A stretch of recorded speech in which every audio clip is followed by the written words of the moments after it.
What's up, guys? We're all happy in this episode. Bitcoin about to hit all-time highs. It might be at an all-time high by the time you watch it. E2, goddammit.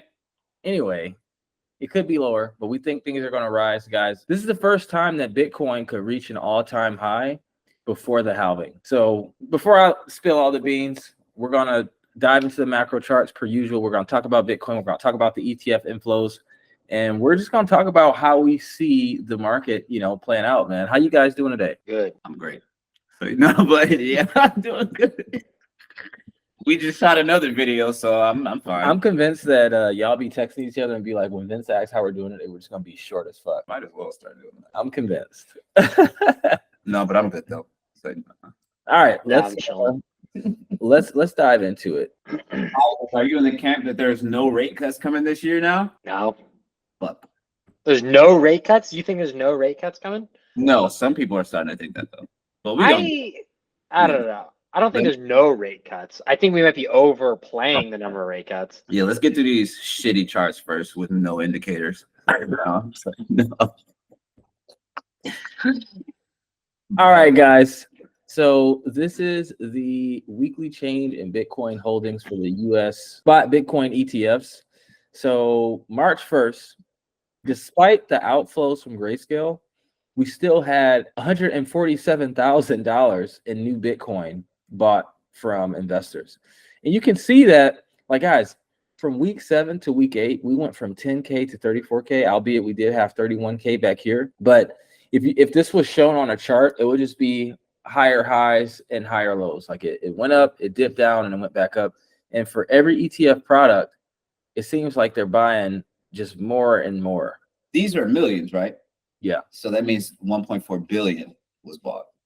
I just want to clarify. No, these are thousands, I think. Oh, are they? Yeah, these are thousands. So I'm saying it seems small unless these are denominated in Bitcoin. Yeah, these are denominated in Bitcoin. That 100,000 Bitcoin. Perfect. Guys, if I said dollars, I meant Bitcoin. Sorry. Okay, so all this stuff is the same. M2 money supply is still consolidating. Gold, all-time highs. S&P, crazy all-time highs. Like, look at that. That's crazy, man. I don't think it's ever coming down. No, I'm just playing. The Dow going up. I agree. NASDAQ. I don't think it's ever coming down. NASDAQ at retesting previous all-time high levels. We got Apple looking like it's, I'm not gonna say breaking down. Only time will tell. They're going through some stuff right now. It's okay. Yeah, and you got Coinbase just ripping ass here. Look at that. It's the only stock I'm buying right now. And Bitcoin, 60. Woo! That's crazy. Shit.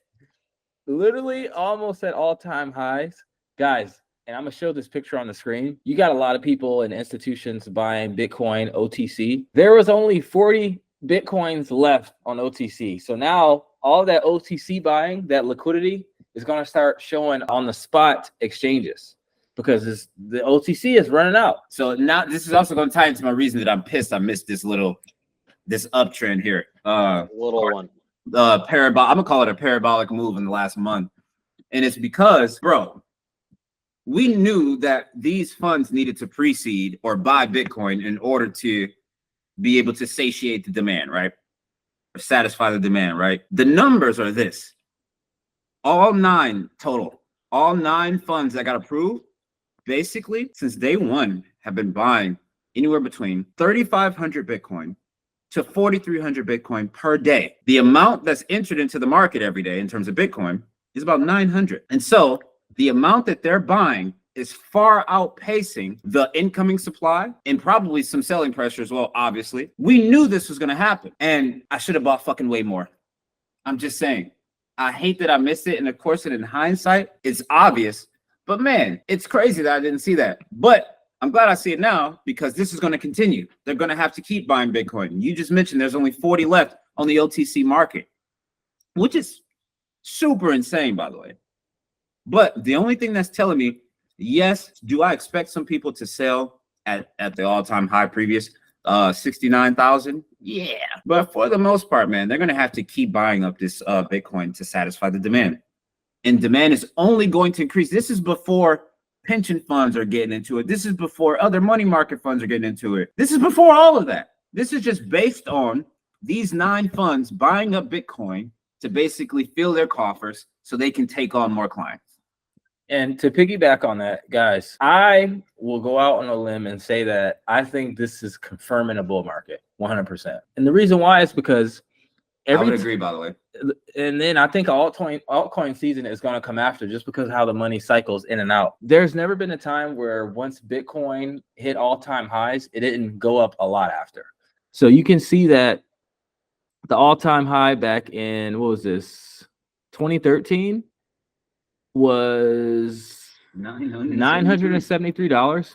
When we got back to $973 here, we saw Bitcoin rise 1,400%. And then when it got back to previous all-time highs in the last cycle in 2020, we saw it rise 242%. So to be honest, I think we'll see a $100,000 Bitcoin probably before summer, definitely before the end of the year. I agree before the end of the year for sure. Wait, what price did you say?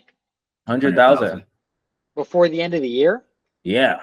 Of 2024, of course, which is basically the whole year. Bro, I do expect a slight pullback here soon just because of the selling pressure.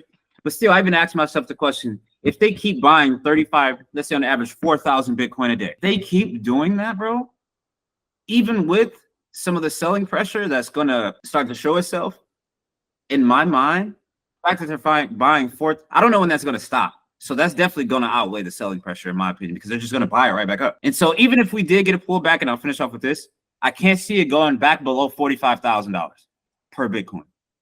100%.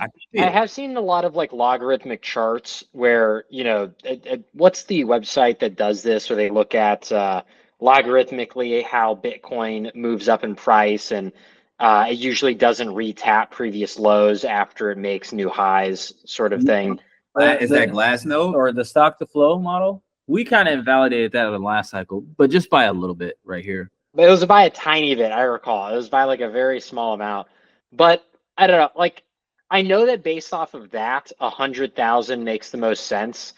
So yeah, I mean, I'm not going to say that I'm against it. I do think at some point that model will be invalidated, For sure. because it wouldn't make sense just for that to be, I guess, like perpetually, you know, working, and we're at, you know, Bitcoin is worth $1 million or something. So I don't know, maybe I'm wrong, but I don't know. Just my gut tells me that these models tend to be logarithmic until they become linear. That's how like most of these things kind of operate, is that they're logarithmic.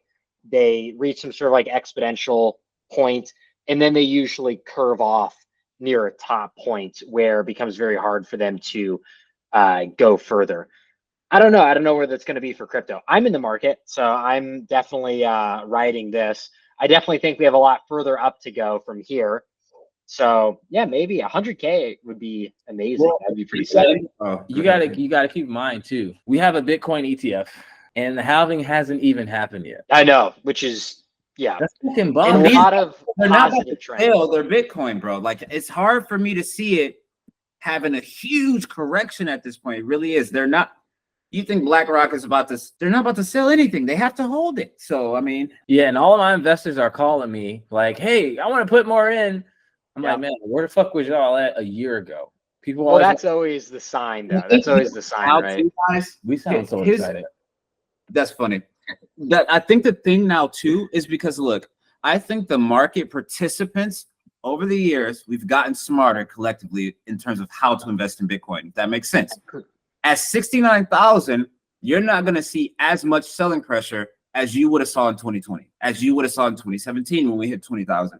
You're not going to see as much because people now know, okay, maybe I should hold. Basically, that's just how most Bitcoin holders think now. And so although it's like naturally, because markets, they come back, I expect some type of pullback here very soon. Not really a correction, but yeah, man, I think, like you said, it's kind of, I hate to say off to the races, but I mean, I love to say it because I think that's exactly what's happening. Yeah. Also, someone in the comments asked us, like, "Man, why didn't you guys talk about the ETH ETF?" So we want to talk about that too, guys. Look at ETH. I think that this is way before the actual fucking ETF, man. BlackRock filed for Ethereum ETF. They've only been denied once out of 500 something applications. I think the deadline is in May. Right. So I think the market's going to continue to price that in.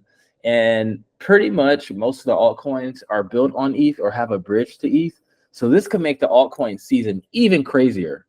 So yeah, I mean, you got the ETF, you got the Bitcoin ETF. Like, I don't know how many applicants there are. I'm sure it's more than just BlackRock, but Probably all the same 9.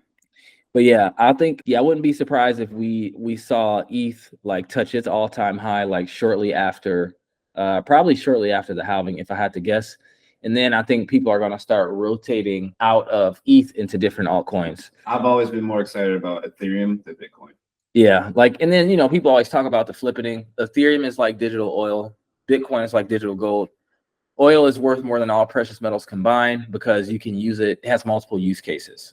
So utilities trump store value all the time, all day long, no matter what. And then if you look at this chart, this is the total crypto market cap.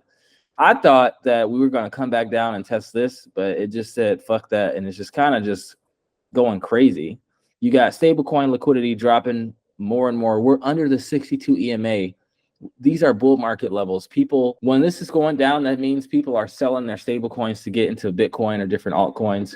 Same with USDC. You got this just dropping down, down, down. And then we got the ETH to BTC ratio dropping. Obviously, Bitcoin's just been on a tear. But I expect us to kind of get back on this line as, you know, Ethereum gets close to its ETF. And just as we get closer into the bull market. Radix isn't moving yet. I'm happy about that because I can take profits from other altcoins. Pendle is still mooning. This is my largest holding right now. Maple is pumping. Arbitrum is almost to the level where we took profits at before. You got optimism pretty much at the level where we took profits before. You got Chainlink pumping. You got centrifuge pumping. Like literally everything is pumping right now, guys. Man, Isaac, man, what you think, man? Are we in a bull market, bro? Is it confirmed? Obvious. Yeah, I mean, we've been in a bull market for a while, right? He's the most conservative person I've ever met. We're in a bull market. Well, obviously, I mean, I don't think that any reasonable person could make the assumption that we're not in a bull market at this point. I mean, I think we've been in a bull market for like a while now. It's pretty obvious that if you're going to hit all-time highs, how can you reasonably say we're not in a bull market? So yeah, we're definitely in the Bitcoin phase of things too. That's like the most factual of facts, what you just said. Well, yeah, I mean, it's just true. It's just like, yeah, you have to be a really dumb bear to, you know, think that we're in some sort of like bear market here. Like obviously it's a bull market. It's the Bitcoin phase of it too. There is some alt action that seems to be, you know, occurring. We do, but generally speaking, you know, Bitcoin is outperforming everything right now. The big money makers, and this is always the case in these bull runs, is altcoins though. You know, is finding these, you know, little, yeah. How does it go? It goes blue chips. You know, usually Bitcoin, then it's Ethereum's next, then it's like the blue chip altcoins like Solana, yeah, you know, Cardano. And then it's the meme coins. And you know you're near the end of the bull market when the meme coins start, you know, shooting up in value and stuff. So yeah. Have you seen the meme coins? Pepe's pumping, Shiba's pumping. I've noticed. Oh yeah. So, like, we just gotta take profits this time and not. You gotta take profits. That's the biggest thing. But Bitcoin dominance is still at 53.3, which means the gravitational pull is still strong as shit, guys. And you can look at that as most assets in the market will have a correlation of like 0.5 or higher. So correlation goes from 1 to -1, and it would have a positive correlation of like 0.5 or higher, which means they're going to fucking move with Bitcoin most of the time, or half of the time at least. Yeah, that's true. You just got to find those nice alts with high beta, and then you have to take less liquidity or leverage when you know, leverage trade Bitcoin, as I know all you guys do. Yeah, and it's funny because we talk about fundamentally undervalued projects. The projects that usually have that gravitational pull with Bitcoin are the fundamentally undervalued projects. So just look out for those guys. Yes. Not financial advice, but definitely a life suggestion. You guys make any changes to your portfolios, Isaac? No. I bought a bunch of crypto basically. So I'm heavy in crypto right now. Where do you buy? What you like? You probably just Bitcoin and Ethereum, huh? I'm bullish on Bitcoin, Ethereum. I'm looking at a few alts though too, because here's the thing: if you're gonna make more money in the bull market cycle without taking on higher amounts of risk in the form of like leverage and stuff, but you want to be exposed to higher beta, you got to go alts. So my kind of thoughts are right now, if I were to go heavy in Bitcoin now, I still have good upside. If Bitcoin were to go to 100K, I mean, that still is like decent upside, but it's not even like a 2x upside. You know, I'm looking for 2-3x upside. I'm going for alts because once then, you know, risk, we go more risk on further down the bull market. We're going to then see a movement from Bitcoin. Then people are going to take profit on that, get riskier, buy into alts. You know, you got some good alts that could make 2-3x, you know. So that's kind of my thoughts right now. Diversify though, that's my kind of thoughts. I like to heavily diversify.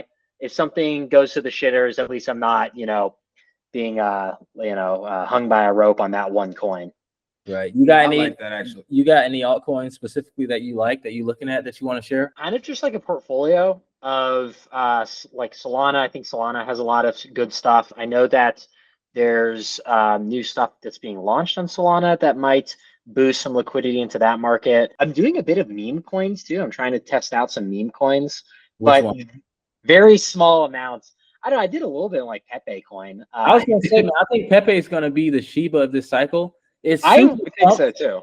The chart looks like this right now, so I'm not gonna buy in right now.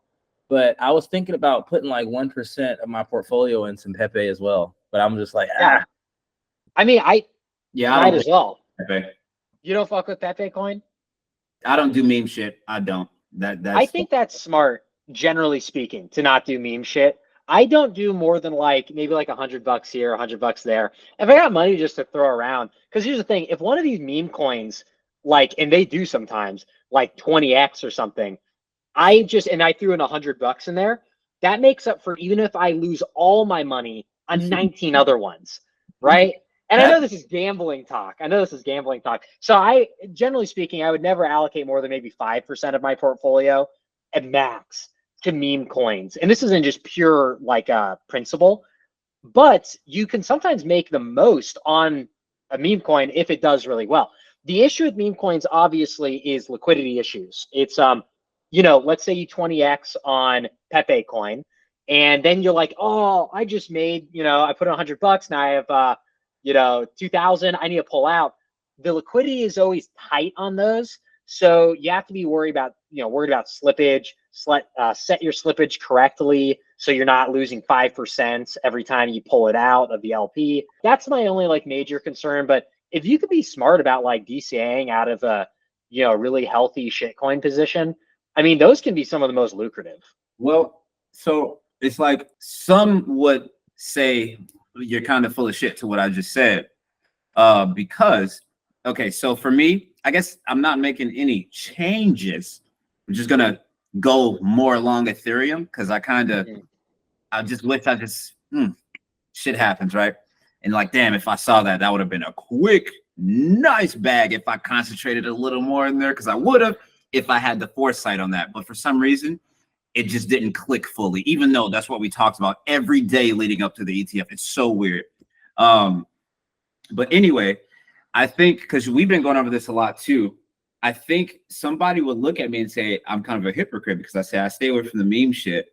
But me trying to figure out which pool I should provide liquidity to on these small, fundamentally undervalued projects, they would say, bro, that's just as risky as investing into a Pepe. Pepe. So effectively, since I'm getting into some of these LP pools, right, I'll be going along some of these smaller alts, but I still would separate them super heavily from a Pepe, from a Shiba. You know, they're just so different, because when I go into a Shiba or a Pepe, I'm relying on like, okay, if it works, it works. If not, I'm good. That's literally all it is. Yeah. And it's, don't get me wrong, I've done it before, but it's like, man, I've lost every single time. Let me just put it that way. And so it's like, no, I understand that. I would just rather put that. I don't care if it's 100. I don't care if it's 1,000. I don't care if it's 10,000. Whatever increment, that's going somewhere else. Yeah, no, I agree with that. Generally speaking.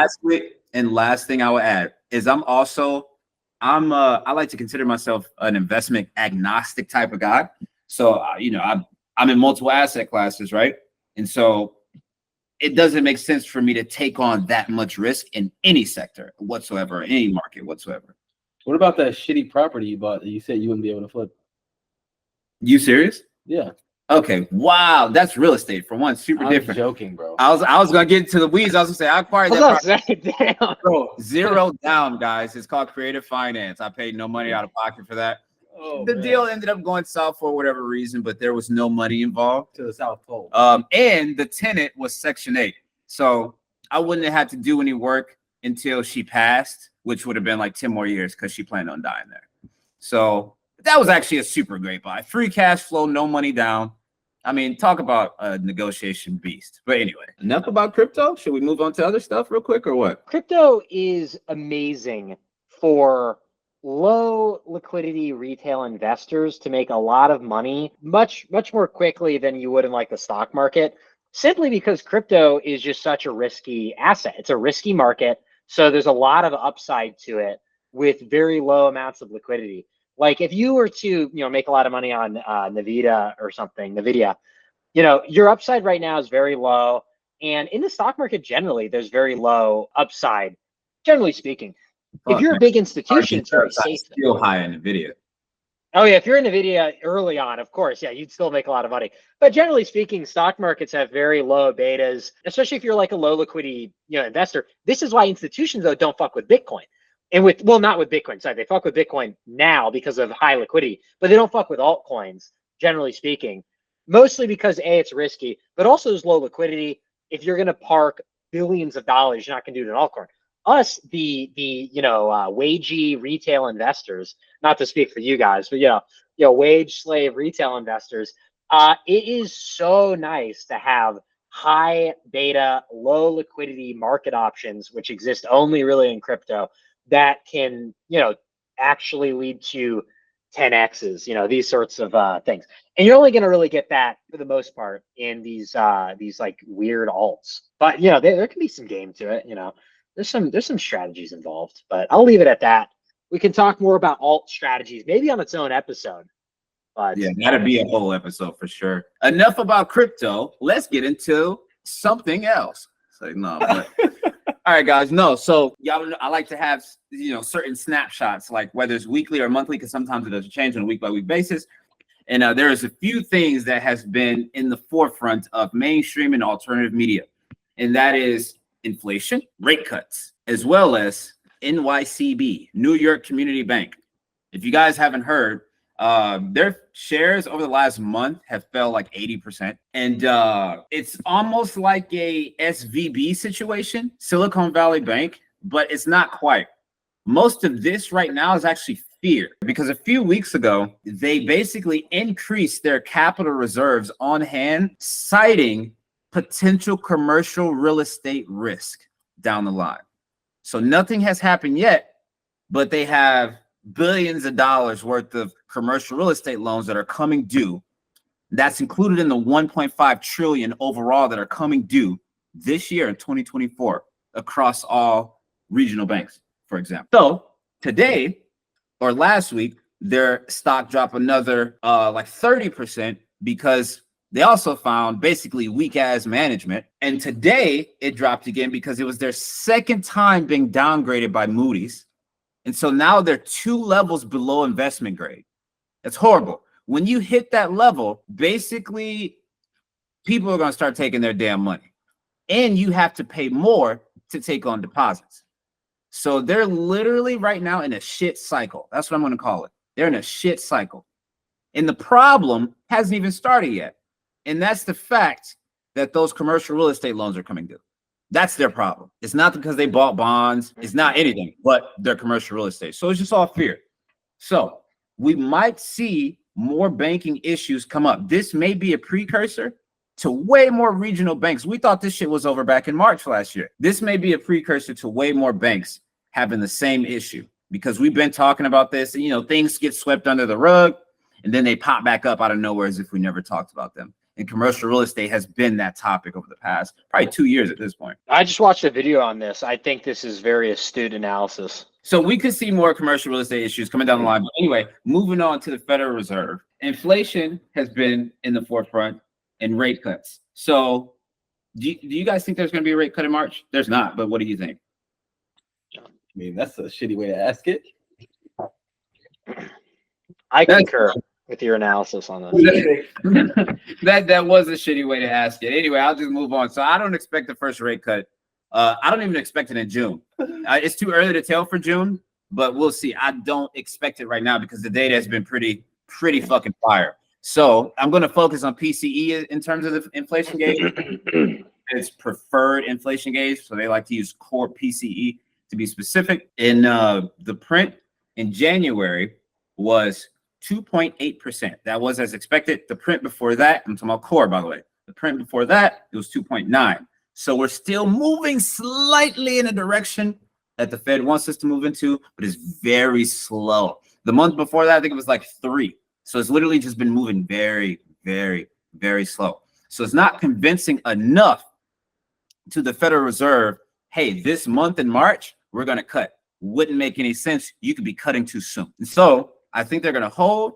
Like I said, it's too early to tell if it's going to be in June or if it's going to be July, but it's definitely going to be summer in that regard. Some people, because of this recent data that's been coming out, including jobless claims, because we've been seeing jobs data, because we've been seeing softening in the labor market, but so gradual. I mean, it's exactly what the Federal Reserve would want, right?